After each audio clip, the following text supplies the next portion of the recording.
To tell you the truth, I didn't know what I was gonna get with this movie, but luckily, surprises still happen in January, because I had a blast with this movie. Alright, now on to the review.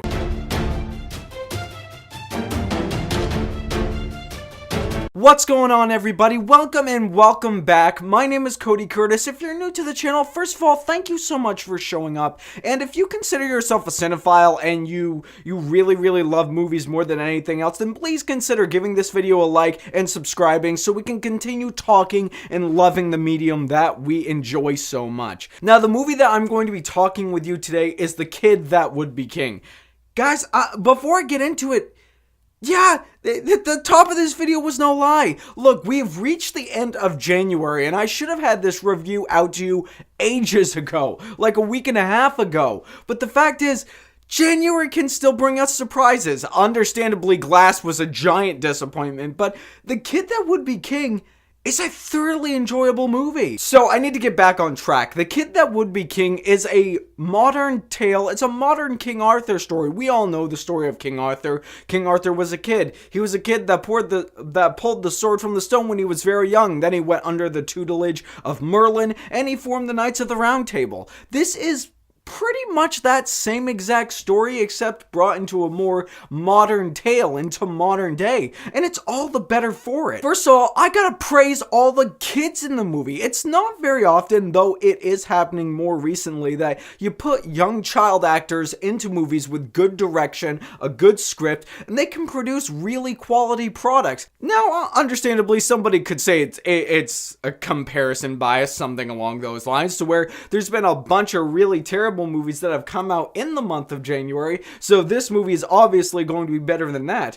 But my argument to that would be, I mean, the movies that have come out this month in January really haven't all been that terrible. But putting all of that aside, not only is the story exciting, the battle type things, the King Arthur, the magic, the preparation, the training, the montages, all of it is very well handled. All of it is just very exciting. And the fact that all of these kids just have no idea what's going on. They're like middle school aged kids, and they're being forced to be put into this situation where they've got to prepare for battles to fight the darkness that's going to try to take over or destroy the world. It not only provides some comedy and levity to the situation, it also makes for some really entertaining moments. Now, I don't have the name of the kid who plays Merlin off the top of my head. I apologize. But for me, he was the best part of the entire movie. The kid, he was hilarious. He was great. He's an ancient sorcerer back inside of a young man's body. And it's funny to see that he's in a young man's body, but he has so much knowledge and he sees the absurdity of life.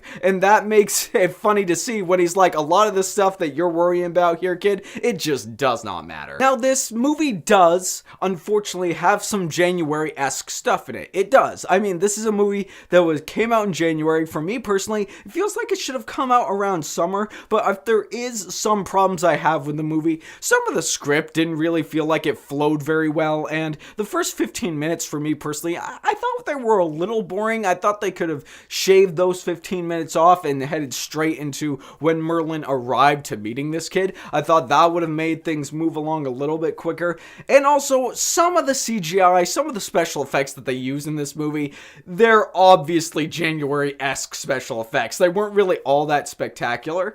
But other than that, guys, those are really my nitpicks for this. I mean, out of everything that we've seen in the month of January, this by far is probably my favorite film that I've seen. I've had the most fun with it. It's lighthearted, even though it does have its serious moments. Everybody gives a great performance. The soundtrack is amazing. It's exciting. It's funny. It's great. And overall, I will say that The Kid Who Would Become King is a great movie. And before I give my rating and my final thoughts, I want to know your thoughts. Have you seen this movie? Did you like it? Did you hate it? Are you indifferent because you haven't seen it?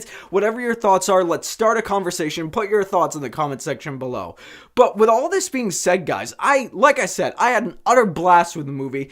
And I was surprised going in, and I am surprised coming out, that I will say The Kid That Would Become King is a good casual watch. Surprises happen on a daily basis, and I'm so glad that this was such a good surprise.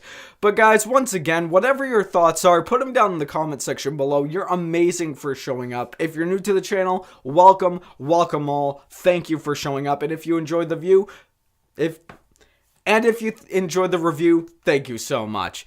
And as always, guys, if you want to check out more videos from me, you can check my latest video right up here. You can check out the Sweet Podcast with me and my buddy Zach Pope, our most recent one. We talked about the Oscar nominations and who we think would win. Click right up there to see that. And as always, if you like what you've seen here and you want to see more, click right there to subscribe and become part of the fray of nerds who love cinema. You all have a fantastic day.